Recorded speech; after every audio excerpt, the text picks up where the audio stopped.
There was not a lot of positives to take away from tonight's game, which was a 127-113 Spurs win. Deceptive final box score. It could have been 187 Uh, to 113. the Spurs locked in. Yeah, playing with their food a little bit. But the real show, I think, happened right down there pregame, Pre an hour before tip off, when Steph Curry went through his full warm up.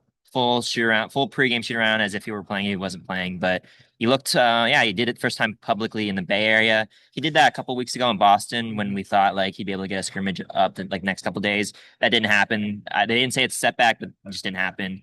Now he's gone through a live scrimmage, live 5-on-5 scrimmage. He looked good. He felt good. That's what the team told us. That's what Steve was telling us Yeah. today. And he wanted to send, as Steve said, A a message. message. Yeah, He could have done it in the practice court below the privately. arena. He wanted to be seen Yeah, by fans, by everyone, yeah. and to show I want to come back. Yeah, that was the big thing. I think this whole saga has been like Steph shouldn't come back. Like they gotta shut him down. And a lot of fans have been like, just Yeah, focus on the pick and preserve Steph's health. But at the end of the day, if that guy wants to play, he's playing yeah. and no one's gonna tell him no. And I mean, I think if this team has made one thing abundantly clear, it is that they do not believe in tanking. No, no. This iteration of this Warriors team, they've only got maybe what 2 more years or however many years of Steph left, Yeah. Draymond, etc. They're not throwing away this No. season. The losing you're watching is not on purpose. I No. promise you that. There's effort in these losses, and Yeah. you can call that ethical, tanking Mhm. or whatever, but they're not actively doing what other teams are doing in that regard. Washington, Washington, Brooklyn, Brooklyn. pulling the guys. We saw here last week, like they were just yanking their guys. Now, These now, now, maybe somebody out here gonna say, "Oh, well, they pulled Pajemski in the third, Draymond after 5 fouls."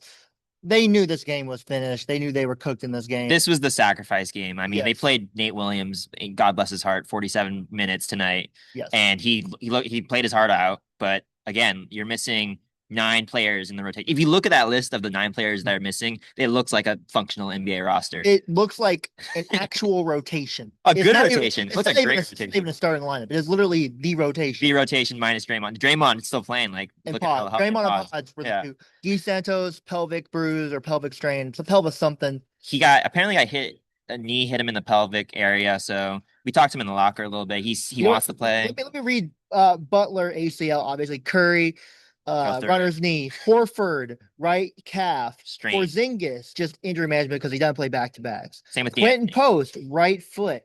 And they don't even have Gary Payton on here or Late scratch. And late Anthony scratch, Mountain, Ian load Melton, management. load management.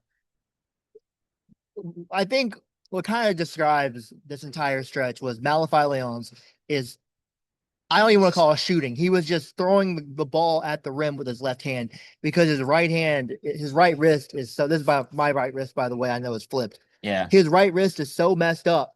He can't even He can't shoot with it. He Can't can't move pass it. with Yeah.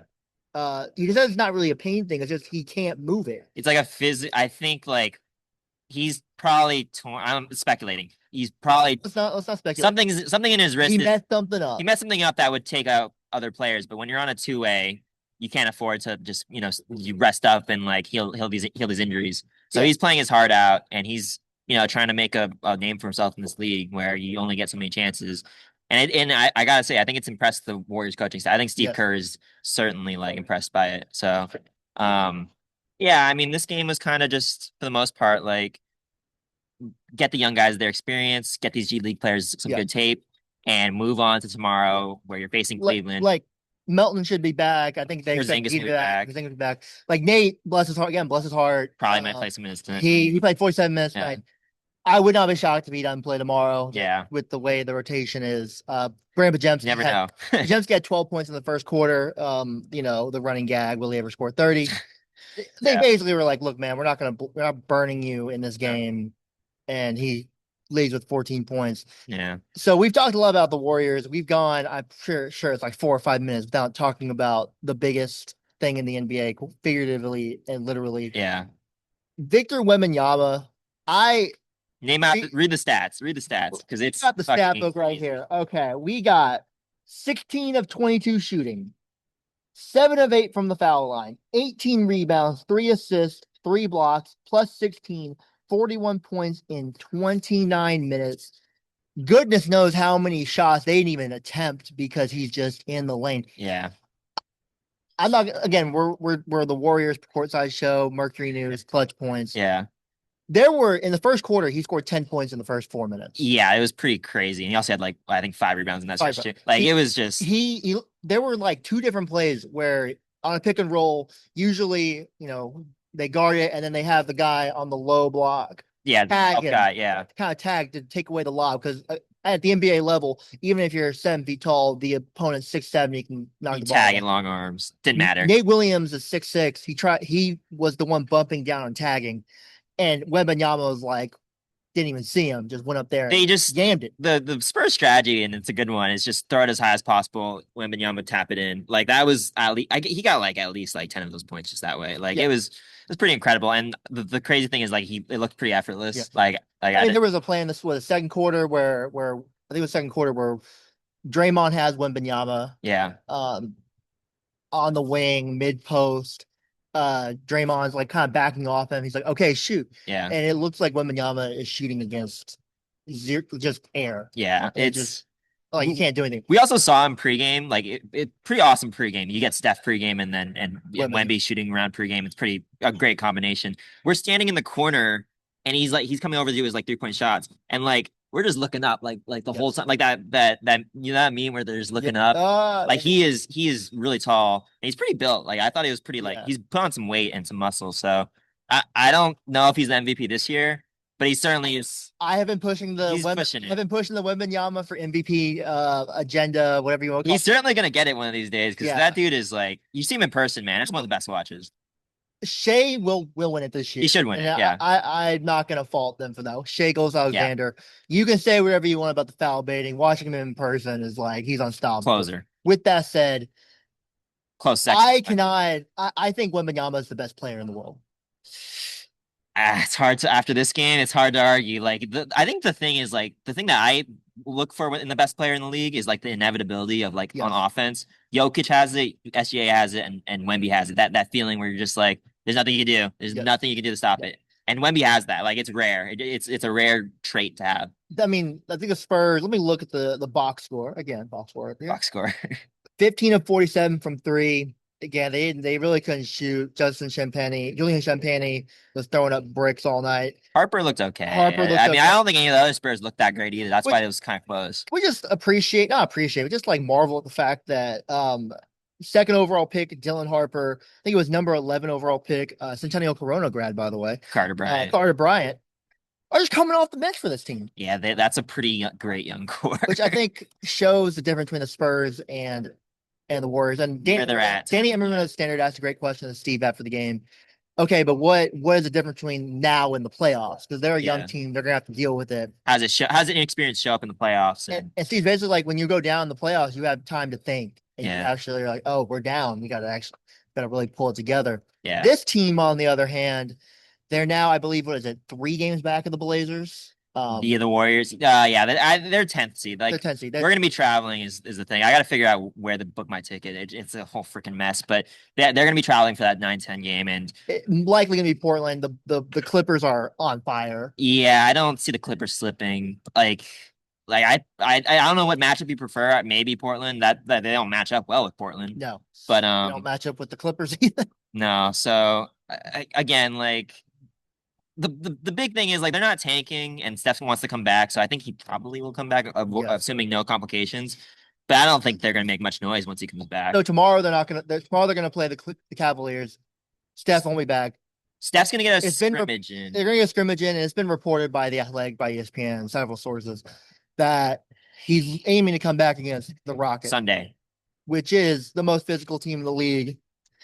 Yeah, he could have waited for the Kings 2 days after that, but I think he wants to come back and he wants to have that runway. Like, and if he feels good, I guess what better team to test it on than the Rockets?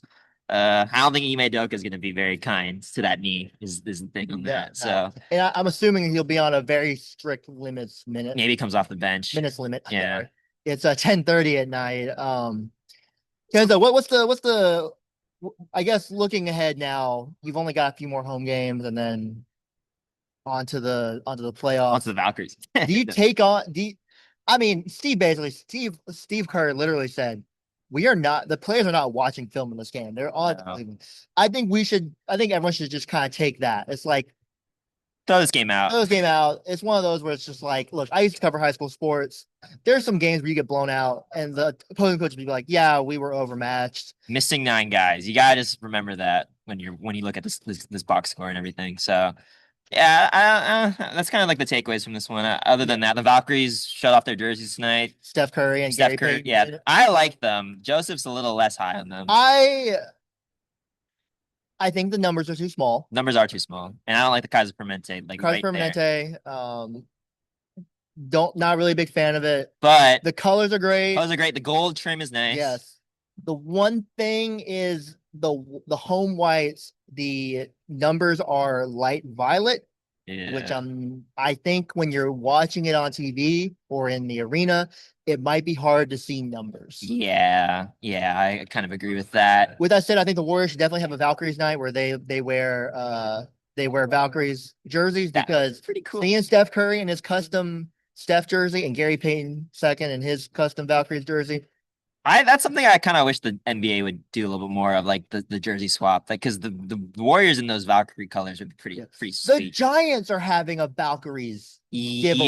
Yeah. Which I mean, hey man, the Giants. So we don't have to talk about that. But anyways, Kenzo, where can we read your stuff? ClutchPoints. You find me on Twitter. I'm actually going to cover some Giants games next week for the AP. Catch me on that. Joseph, where can we find you? The San Jose Mercury News, East Bay Times. I can't give it away now, but I have a story coming out It's a good story. tomorrow I don't know it. It's about a player that was injured. Can't give away too much, but it'll come out tomorrow morning, I believe. Be great. Gonna Catch be that. great. Read it. And you can catch us tomorrow, hopefully after a Warriors win, because they could use one. All right. Back That said, here.